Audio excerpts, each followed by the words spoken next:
My name is Sherry Avila, and I will be your hostess today for Avila Fine Arts Lovers. And we have with us today as our guest Paddy Homan, who is an Irish ballad singer. He's from Ireland, and he's going to tell us a little bit about the part of Ireland that he's from. We're very, very fortunate to have Paddy with us today. He is a musician and social worker. His wide repertoire of Irish folk songs and airs highlight many aspects of Irish history and culture. Trained in classical music and voice, Holman says he hopes to inject passion into his music, to take Irish folk music to a stage performance level. Now, Paddy, I'm very happy to have you with me today. Very happy to be here, Sherry. Thank you very much. You're more than welcome. Now, what part of Ireland are you from, Paddy? Yes, I come from Cork City, that's in County Cork in Ireland. That's in the southern part of Ireland. And a population of about 400,000 people. And as I said to you earlier, Sherry, when God was creating the world, they say that he started out between Cork and Kerry, around that part, and then he branched out into the rest of the world, or so the legend goes. So when God was creating the world, he started out between Cork and Kerry in Ireland. Give or take about 10 or 20 miles. Give or take about 20 miles. Okay. Now, I like to start right out with that music because I was raised, my father was a singer, not professional, but he loved to sing, and all my father's side of the family loved to sing. So I'd like you to start singing your first song, Bells of Shandon, and tell the audience a little bit about what that song is all about and where it came from. Sure. The Bells of Shandon, it's a song written by a guy called Father Prout, and I think he wrote it back in 1910, and it is based about Shandon, which is we know it as a Protestant church in my local parish in Cork City, and I have fond recollections of going to the Shandon festival as a little Shanneen, a little child, and listening to people singing songs like this. It's called the Bells of Shandon. With deep affection and recollection, I often think of those Shandon bells, whose sound so wild would in days of childhood fling round my cradle their magic spells. On this I ponder where'er I wander, and thus grow fonder, sweet Cork, of thee. With the bells of Shandon that sound so grand on the pleasant waters of the River Lee. I've heard bells chiming, full many a climbing, tolling sublime in cathedral shrine, while at a glybrate brass tongues would vibrate, but all their music spoke not like thine. For memory dwelling on each proud swelling of the belfry knelling its bold notes free, made the bells of Shandon sound far more grand on the pleasant waters of the River Lee. That was very beautiful. Thank you, Sherry. And of course, the reason why I sing unaccompanied, it's the way I grew up. We have a tradition back home of the oral tradition of passing on the tradition and the culture and the songs, and I don't really know where I learned this particular song. I think I may have learned it perhaps in the Northmont choir as a child as well, but a lot of the time I heard it listening to people, perhaps walking home from the pub or something like that. But I think all those airs are floating around Cork. And were you born singing? Well, it is funny you should say that. My mother always said I was singing since about 12 months old. As I said, I cannot verify that. However, for as long as I can remember, I've been singing songs, Irish songs, and I'm a great fishing enthusiast, and I think a lot of the time I learned a lot of these songs whilst fishing. Now, I didn't catch a lot of fish at the same time, and I don't know if it was just as a result of the singing or not. However, no better way to spend the afternoon than on the side of the bank of the River Lee, which is the local river flowing through Cork City, and learning the odd song. So you sang and you fished? I sang and I fished, and I cycled an awful lot, and you sang while you bicycled? Sing everywhere. That's the way it goes. And I think don't think I would be on my own. There are many people that I would know back in Cork, and they would be knowledgeable either for singing or for telling stories. We have one fella back in Cork, and he's part of the Cork Singers Club. There's a singers club back in Cork, and they meet every Sunday night. Fabulous people there. And his name is Billy the Liar. And of course, Billy gets up every Sunday night, and he decides to tell the ever attentive listeners on his week's travails. And of course, everything he says is lies, but of course you have to believe him the way he explains it. So, hence Billy the Liar. Now, Billy the Liar. When did you come to the USA, and why would you ever leave Ireland? Well, I'm one of the very few coming over to America at this time. I came to Chicago in November of '06. I work as a social worker, as was mentioned. I came for education and opportunity. I think, that first of all, I studied here in 2003, and I worked with a private duty home care company, Wellspring Personal Care. I'm working with them now. And I think just coming to such a diverse and multicultural society, it's fabulous being in Chicago. It's, you can almost feel the beat of whether it's jazz or, different sections of the community. I'm Irish, I bring my songs, and love to meet other cultures as well. Well, we're happy that you decided to come to Chicago so that you could share your wonderful talents with all of us. Well, I think, that social work really for me is about service, being of service to people, and whatever talents one has, in my opinion, should be put to the benefit of, your vocation. Yes, so you not only sing and make people happy by your singing, but you also make people happy or help them improve their lives with your social work. Well, I think it's about, how can we make a difference? Yes, yes. They have a saying in the Irish language, and it says, Níl sa trí lach seall. Life is only a spell. And I think it's a good motto for me, because we're only passing through this world, and we make what we make of it. Yes, yes. So. Well, why don't we sing another song, or you sing another song? Could you please sing the song called Union Song? And I understand it's by Joe Hill. And could you explain a little bit about what does this title mean, Union Song? Yeah, I remember, I think I was about 12 or 13, around that age, and there were so many songs coming through my brain at that stage. But one of those songs was Joe Hill. Joe Hill was a miner. He was also a folk singer. I think he came from Norway or Sweden.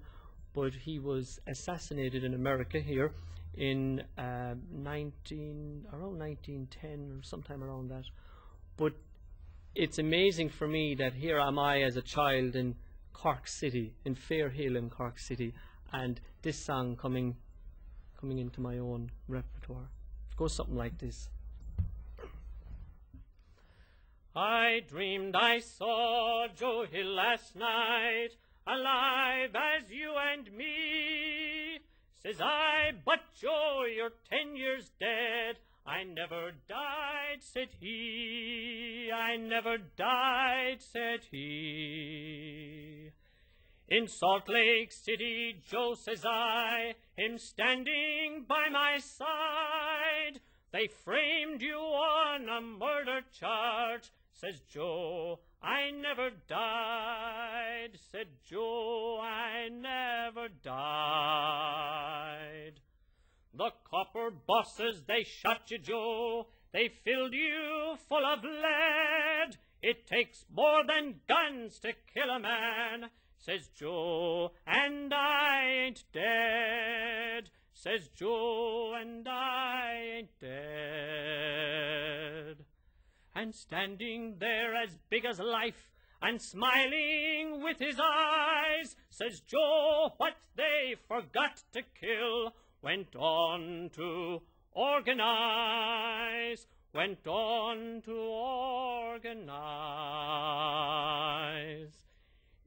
In San Diego, up to Maine, in every mine and mill, where working men defend their rights, it's there you'll find Joe Hill. It's there you'll find Joe Hill. I dreamed I saw Joe Hill last night, alive as you and me, says I, but Joe, you're 10 years dead. I never died, said he. I never died, said he. So I understand then that Joe Hill was a union organizer? He was a union organizer, and I come from a union family myself, where there's a history of being in unions in my own family. And but a very inspiring song for, I suppose, a 12-year-old growing up and trying to decipher, what do you do, in life. But very, very passionate as well. And I think that's one of the things that I like about a song, and singing it perhaps without music as well, is because you try to live out, who was Joe Hill? And if you can try and make Joe's spirit, Joe in this case, come alive within that 3-4 minutes, then I think his spirit does live on. Yes. And whether it's in union or whether it's related to Irish songs, as I'll sing later, I think it's a great challenge, and very much related to social work as well. You try to put yourself in the other person's shoes. Yes, so. And how wonderful that there are people out there who write songs like this. Absolutely. That help us to understand what is going on in the culture, the Irish culture and all cultures. That's very, very important, because, if it wasn't for those people who took up the gauntlet, as it were, I wouldn't be here. Well, metaphorically. And I think, that it's very, very important for us to take stock of things and, rise to the challenge, whether it's in unions or my own country as well. And I come from a union family too. My mother and my father were both in the unions. They were both working people. And my grandfather was a coal miner. A coal miner, so okay, yeah. I understand. Now, what kind of a singer would you say you are? That's a very good question. I think I'd be a lyric tenor with focus on ballad singing. I think even though I got training in the Cork School of Music in voice, all these songs that I sing, I never actually sat down to learn them. Somebody asked me, how do you learn all these songs? And I said, well, I don't really know. I picked them up along the way. And I think when a song wants to be known or a story wants to be heard, then it comes to me. And I know some of the songs. There's one song, Bool of Vogue or Skibbereen, and I've often been thinking about it. You might be walking out the road and something just hits you. And you say, yeah. Then you get a taste for the story, what was going on in that person's life, and then you'll sit down and you'll think, well, let's sing it. Now, have you written some of these songs yourself then? Or? No, I haven't actually. Okay. No. I'm only but the mere messenger. So, in a way, you're saying you learned how to sing by osmosis. I mean, literally. As the way you describe it, wherever you go, somehow that becomes a song. Your life is like a big song. Or a series of songs. A series of songs. I suppose I would reflect on my own life in relation to songs, yeah. Although I am musically illiterate. So I have a good ear, though. That's a fast way of getting out, not learning a song. So. Now, why are so many Irish songs about Ireland herself? Yeah, well, I would say that Ireland has had a very unique history. It has had 800 years under colonial rule, up to 1916 and on to 1918, 21. And during that time, the people who were under the patronage of the Normans and onto the Vikings, people talked about Ireland. When they were oppressed, the songs and stories that were written generally reflected the mood of the nation.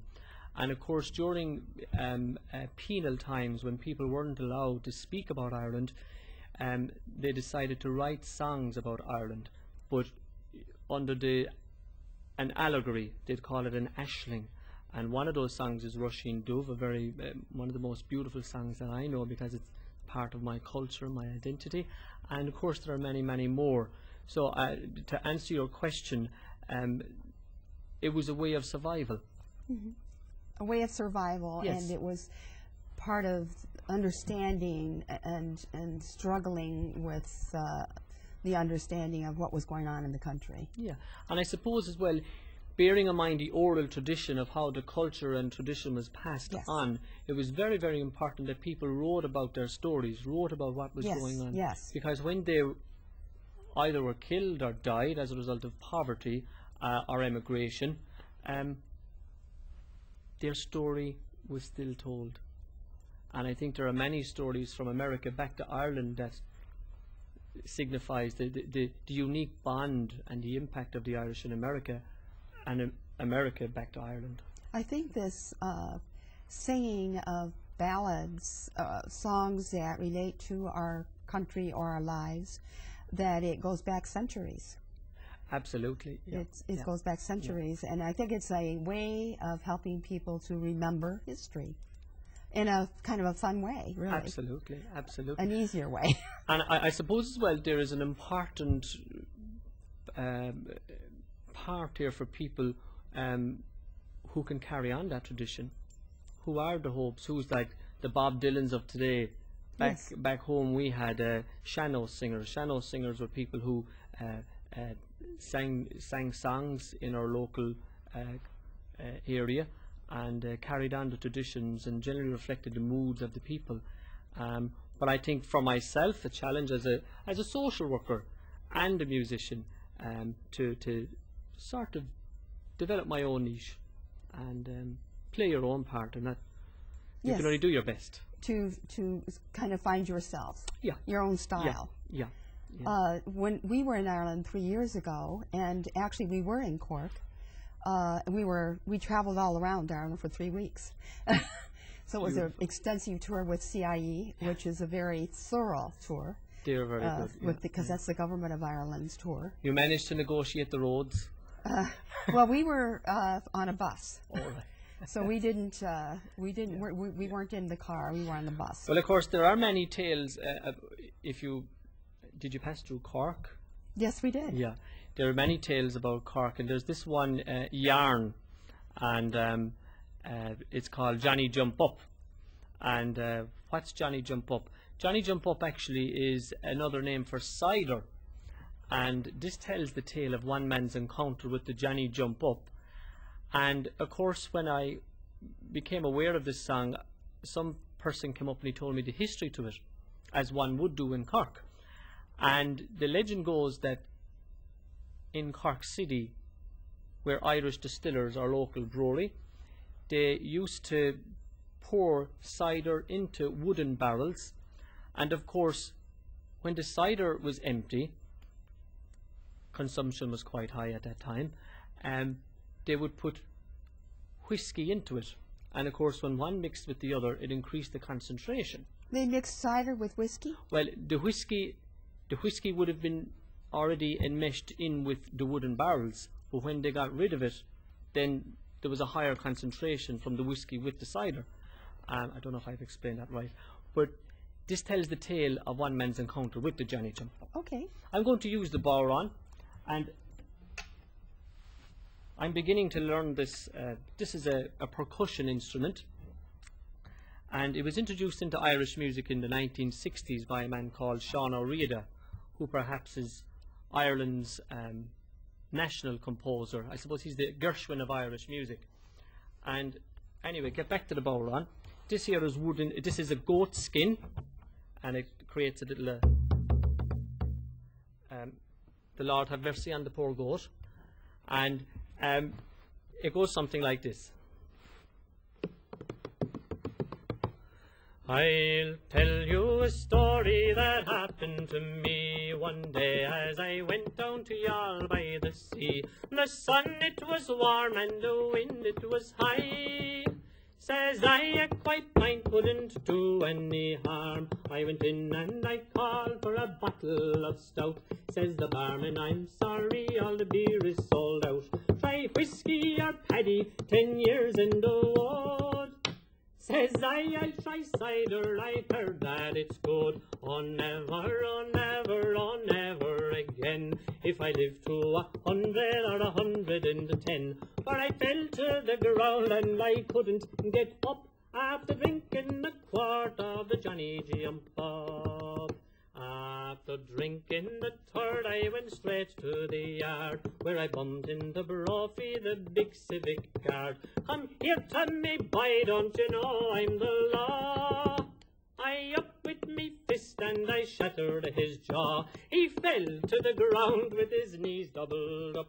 But it wasn't I hit him, it was Johnny Jump Up. The next thing I met down in Youghal by the sea was a person on crutches, and says he to me, I'm afraid of me life, I'll get hit by a car. Won't you help me across to the railwayman's bar? After drinking a quart of that cider so sweet, he threw down his crutches and danced on his feet. I went up the Lee Road, a friend for to see, and they call it the madhouse in Cork by the Lee. But when I got up there, the truth I do tell, they had the poor bugger locked up in a cell. Said the guard testing him, say these words if you can. Around the rugged rock the ragged rascal ran. Tell them I'm not crazy, tell them I'm not mad. It was only a sup of the bottle I had. A man died in the Union by the name of McNabb.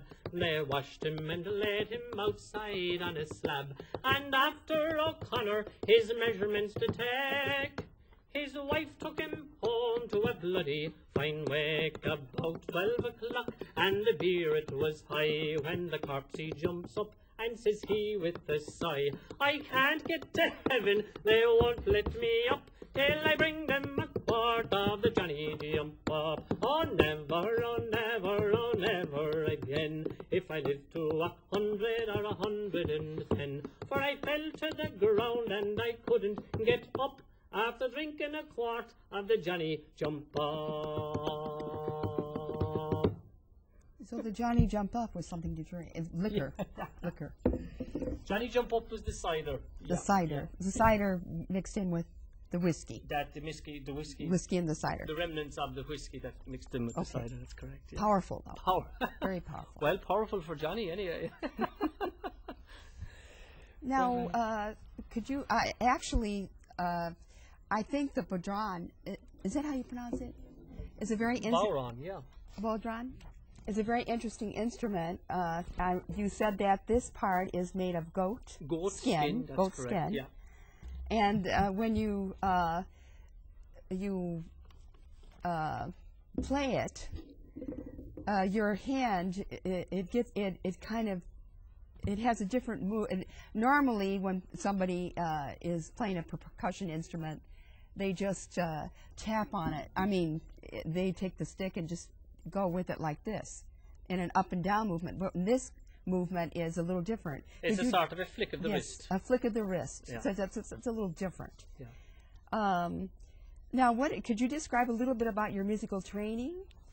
Well, I got vocal guidance, I suppose, really, from a guy by the name of Mr. Bobby Bear in Bendon. Now, I could write a song about that. And he's a lovely man. He taught me in the Cork School of Music. He's more of a friend and a teacher. And he has guided me for many, many years. And so that's where I got my training. And I learned a lot of classical stuff. I focused on Handel and Mozart and all that sort of stuff. But, you know, when you think about it, really, I can only really sing songs that I have real passion for. And that passion is in my culture, my identity. And so what led you from Handel to singing the ballads? Well, I always had the ballads since I was a very young person. I always was learning them, and then I decided to do some vocal training. But it's very funny because a song that I'd like to share with you, it's seeing as you mentioned this, I was singing in Dingle a number of years ago.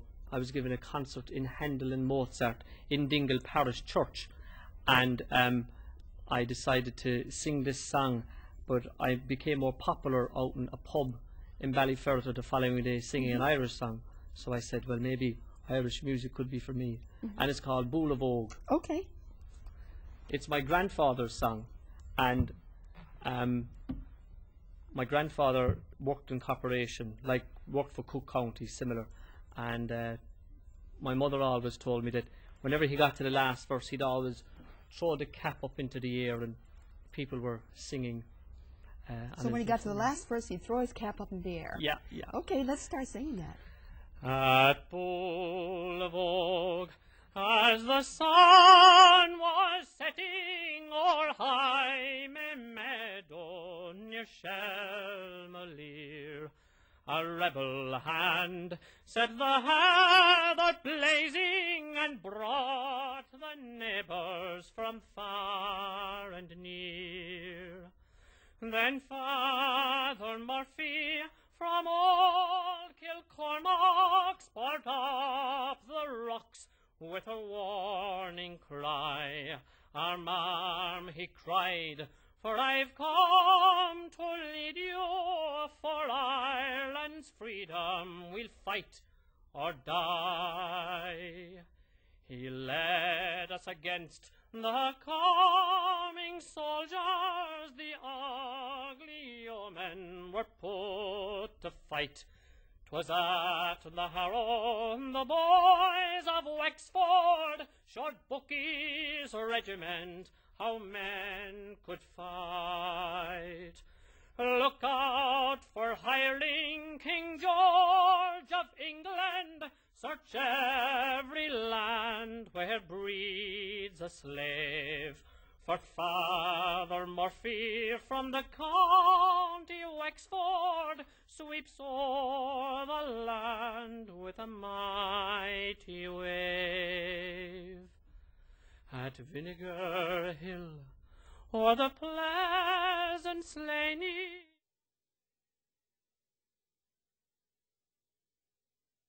Vinegar Hill, o'er the pleasant Slaney, our brave heroes stood back to back, and the O's of Tullow took Father Murphy and burned his body upon the rack. God grant you glory, brave Father Murphy, and open heaven to all your men. For the cause that called you may call tomorrow in another fight for the green again.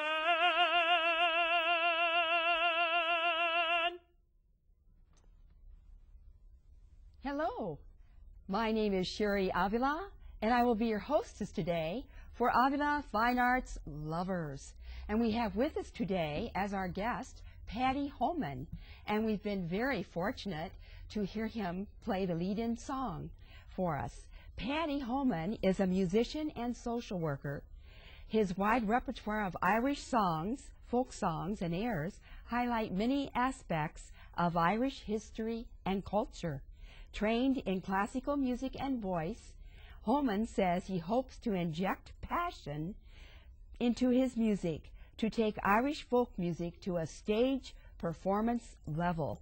First, we'd like to talk to Paddy and ask him, where are you from, Paddy? I'm from Cork City, which is in the south of Ireland, and there's a population there of about 400,000 to 500,000 people. Our colours are red for Rebel County, and there's lots of sights and sounds that can be heard around Cork City, and one of those particular sounds is a song called the Boys of Wexford that I always grew up listening to. And to give you a sense of the people from Cork, a fella says, "Now come on boys and you'll see lads and lasses full of glee, famous for all they will make your hearts thrill. The boys they won't harm you and all the girls will charm you. Here's up 'em all," says the boys of Fairhill. "Now come on boys and spend a day with our hurling club so gay. The loft of the bowl, it will make your hearts thrill. And when you hear the shea boy say, 'Timmy Delaney won today,' here's up 'em all," says the boys of Fairhill. So that's a sense of my parish, where I come from. Lots of interest in hurling, in soccer, fishing. I'm a fishing man myself, and in music as well. And in this section of the program that we're playing right now, we entitled it "Pathways to Freedom." Yeah. Pathways to Freedom. And so you're going to be sharing with us some songs Yes. that are about the struggle of independence in Ireland. So would you like to explain another one? And Well, I'd like to sing this song. It's called, there's lots of rebel songs, if that's the right word. And where did we get these songs? But rather, who were these people that wrote these songs, that went through such sacrifice to achieve independence for Ireland? And, you know, in many respects, people say we don't really have a republic yet because of the situation in Northern Ireland. And I certainly am happy with recent developments and the political process. It's very welcoming to hear that. But rather, there are so many songs like Bool of Og, as I just sang, about Father Murphy, who led his parish in a rebellion against the British in 1803, from what I recall. And it was put down. However, the spirit of Father Murphy was lived on through the music, and the music being Bool of Og, that particular song. And this song that I'd like to sing for you, it's called The Rising of the Moon. And come tell me, Sean O'Farrell, tell me why you hurry so. Hush-a-buckle, hush and listen, and his cheeks were all aflow. I bear orders from the captain, get you ready quick and soon, with your pike upon your shoulder at the rising of the moon. At the rising of the moon, at the rising of the moon, with your pike upon your shoulder at the rising of the moon. And come tell me, Sean O'Farrell, where the gathering is to be. In the old spot by the river, right well known to you and me. One more word for signal token, whistle up the marching tune, with your pike upon your shoulder at the rising of the moon. At the rising of the moon, at the rising of the moon, with your pike upon your shoulder at the rising of the moon.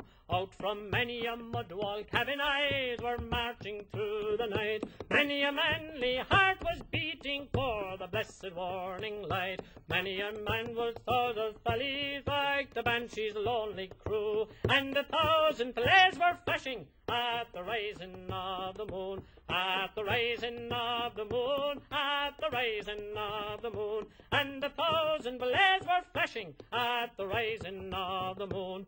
Well, they fought for poor old Ireland, and full bitter was their fate. Oh, what glorious pride and passion fills the men of '98. Yet thank God for manhood's bleeding hearts that gather at the noon. We will follow in their footsteps at the rising of the moon, at the rising of the moon, at the rising of the moon. And hurrah, me boys, for freedom, 'tis the rising of the moon. So when the moon rose, that's when the battles began? That's when the battle began. And of course, a lot of these rebel songs were centered around the 1798 rebellion. And if you can think, our 1916 rebellion, and what happened, the great songs that were written about during that time, from Kelly of Callan, there's Oro Shed of Ahawalya, there's a song like Skibbereen that I'd like to sing for you in a minute. And, you know, what happened in Ireland really was nothing less than a catastrophe. You had a situation that was Rwanda to the power of 5, if that's the right way of describing it. Our population was decreased from 8 million to under, I think it was 3 million or something like that. Those who were lucky died, and those who were unlucky, I suppose, emigrated. I know that's a warped way of looking at it, but it was really a travesty what happened. But yet the struggles, hopes and faith of people lived on through the music, and it was songs like The Rising of the Moon, Fool of Oak, that kept people going, kept people alive, kept people in the city of Chicago sending remittances back to their loved folk, you know. And you know, we're very grateful for everything that's been passed on to us, not just from America, but you know, the traditions as well. Well, why don't you sing that next song? Skibbereen. It was set during the lead up to the famine, and it's an emigration song actually, about a son. He asks his father, who's in America, why did he leave Ireland? And his father tells him why.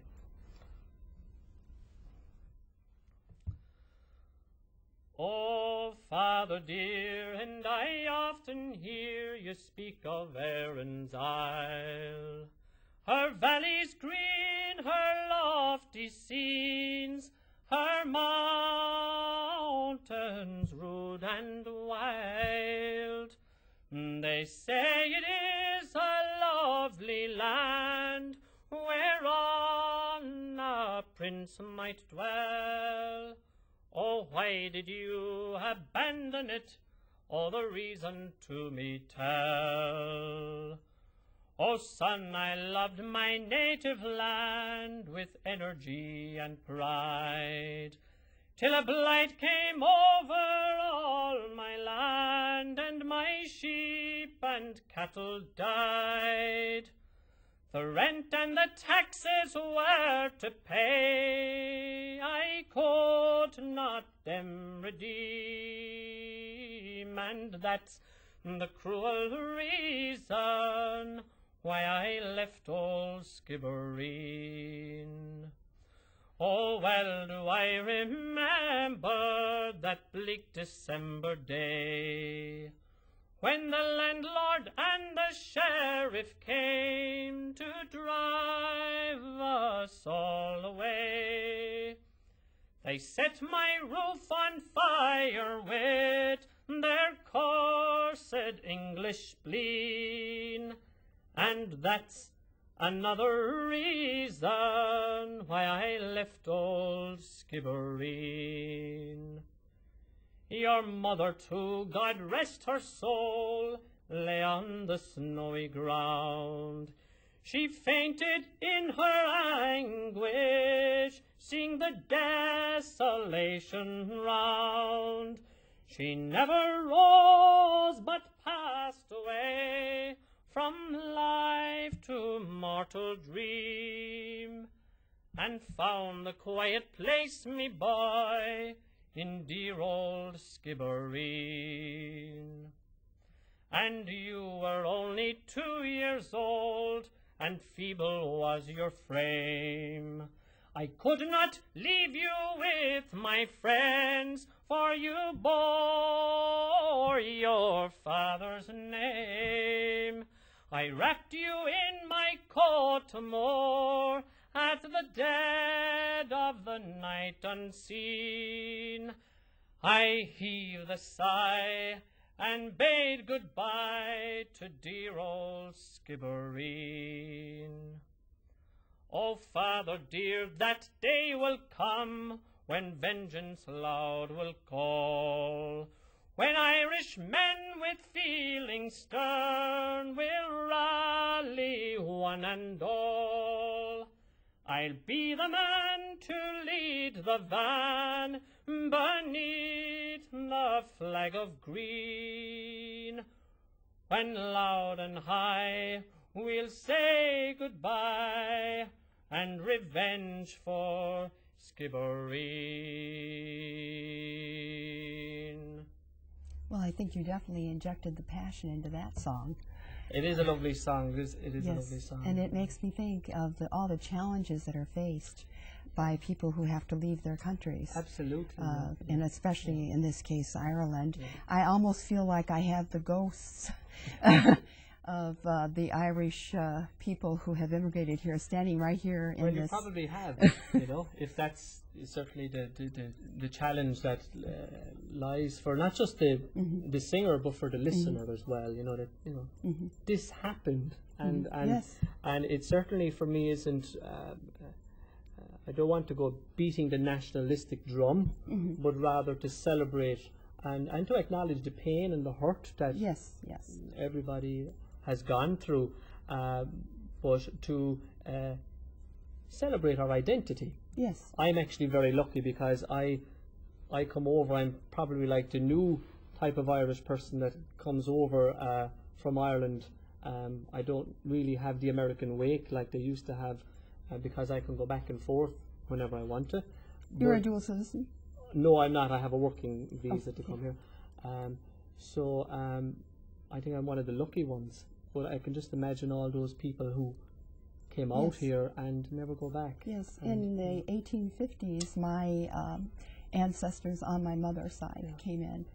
Grandmother, great-grandmother and great-grandfather came in the 1850s. And of course, you know, just taking up in your grandmother, to acknowledge the great part that the women of Ireland played in the development and the struggle for independence. And I'm struck at when our 1916 leaders were imprisoned, and God rest, you know, Pearse and Kant and Plunkett and all those leaders that were executed. But there was many more who were imprisoned, and one of those people was Countess Markievicz, who is head of Cumann, and she managed to organise the women of Ireland into helping for the struggle. And when she was imprisoned under an agreement between the British and Ireland, under pressure from America, she was released, and there's archival footage showing Countess Markievicz being led down O'Connell Street, and there was up to 50,000 people welcoming her. And this is the song that they sang her.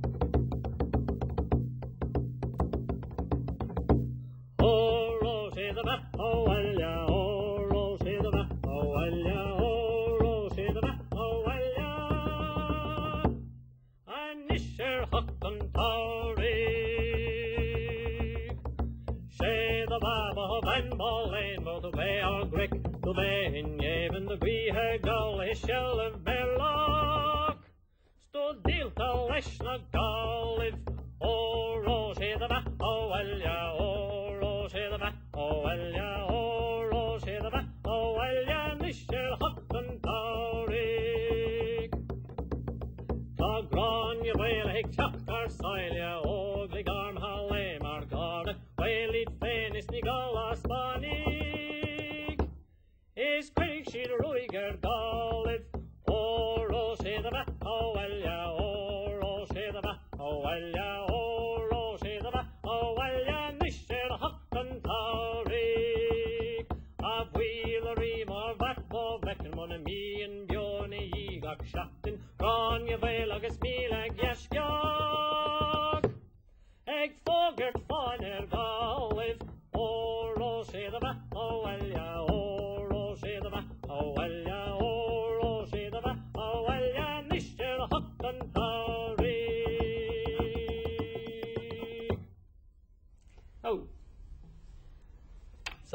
you can start to feel the emotion when Yes. people are coming down O'Connell Street. And don't forget that this was a great, a thrilling part of Irish history. People wanted to be part of it. Suddenly they've wakened up to the fact that they are a nation of human beings. Basic psychology, if you tell somebody that they're bad, they'll begin to think that they're bad. And I think from 1916 onwards, people began to wake up and say, well, you know, we're not just tied to the foot of another country, but rather we're a nation of people with a unique culture and identity and a language. And it's really fascinating to hear the tales of the great leaders that went before it. You had Robert Emmet, who was hung, drawn and quartered at the age of 20. Thomas Davis, who was a fabulous man who organised... You know, getting back to the Robert Emmet? Yes. He was hung, drawn, and quartered. Some people don't understand that concept about being quartered. Could you explain that? I have an idea of what happened. It's with the ropes, isn't it? That he is... I know that we saw a play in New York. What was the name of that play? Well, it really is it talked about how he was the people were quartered. A really inhumane yes, act. Inhumane act. That's the bottom To be line. carried Inhumane out on act. a person. And certainly, if you ever read the speech of the doc from Robert Emmet, it's really fascinating to hear the inside of such a really intelligent man who could have made a great contribution. Well, he did, of course, but at the age of 20 he was killed quite young. Yes. And of course Daniel O'Connell and Emancipation. And a song that I'd like to sing, and I have great admiration for the person who wrote it, Thomas Davis. It's called The West's Awake. And you can almost hear through the agrarian agitation of the 1840s and 1850s. People couldn't pay the rent. They were either killed or they were told to emigrate. And this particular song, it's a really beautiful song. People couldn't pay the rent? Well, what would happen there is that if the landlord wanted you off, he would increase the rent. Yes. Yes, so that was the way Okay. to do it. So you're only saying West's Awake? The West's Awake. Okay. For all these Mayo people in Chicago, they like this song very much.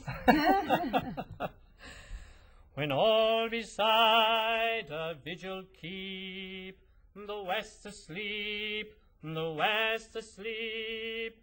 Alas and well may Erin weep, that Connacht lies in slumber deep. Their lake and plain smile fair and free, mid rocks their guardian chivalry. Sing, oh, let man learn liberty, and crashing wind and crashing sea. For often in O'Connor's land, through triumph dashed each Connacht clan, and fleet as deer the Normans ran, through Cushleave Pass and Ardrahan. And later time saw deeds as brave, and glory guards Ilan Richard's grave. Sing, oh, they died their land to save, and Aughrim slopes and Shannon's waves. And if when all a vigil keep, the West's asleep, the West's asleep, alas and well may Erin weep, that Connacht lies in slumber deep. But hark, a voice like thunder spake, the West awake, the West awake. Sing, oh, hurrah, let England quake.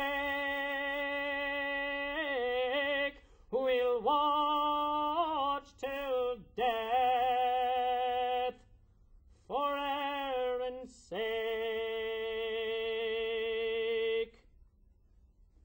Thank you very much. It's a good song. Yes. Yeah. And you definitely have the passion. Yeah, I suppose, you know, I try not to I try not to prepare them. Mm-hmm. You know, whatever way this song wants to be told, just let it go. There's no training in the world can give you that. You have to Comes from your heart. you have to feel it. From your heart. Yeah. And again, I suppose, as I was writing to you, you know, that very grateful for my kind to have put these songs down there. And I think our challenge is to bring on that tradition. It may evolve into new apparatus of, you know, like myself working here in Chicago and so on, but keep it going. So are you going to share Kelly of Killarney with us? Yes, John Kelly. This is a song, it's called Kelly, the Boy of Killarney. And again, it's related to the 1798 rebellion. John Kelly, he was in Wexford, and he was part of that revolt that was put down.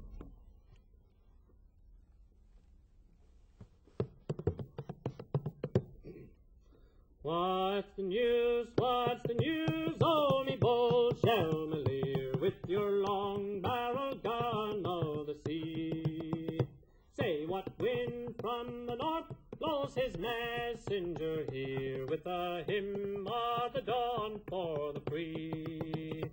Goodly news do I bring you the forth, goodly news do I bring, Bargy man. Oh, for the boys march at dawn from the south to the north, led by Kelly, the boy from Killarney.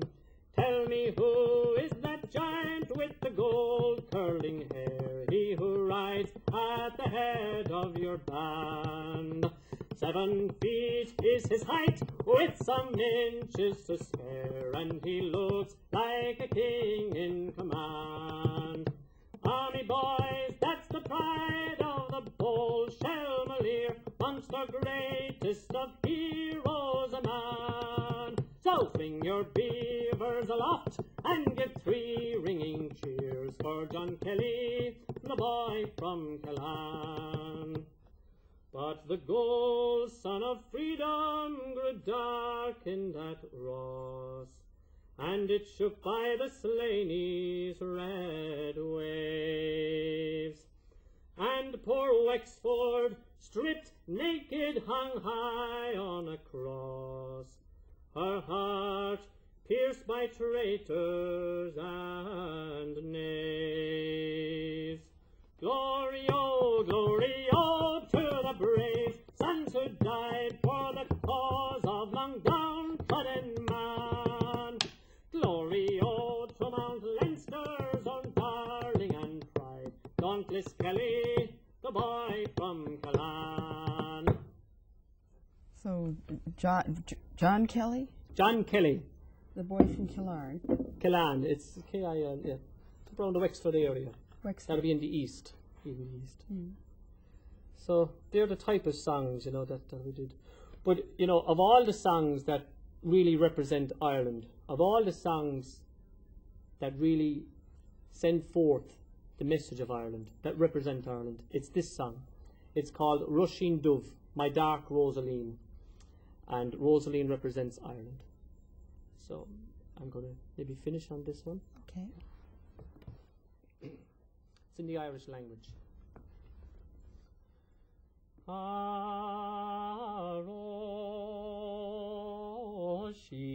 Aroshin nabik not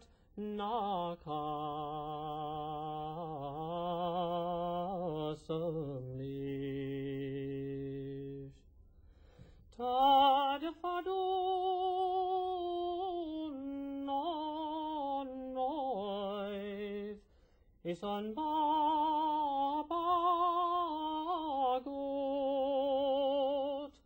tan braer het jak tar soile sidek tri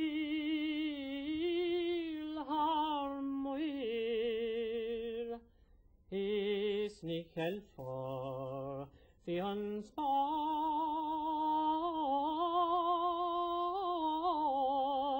nook Maroshin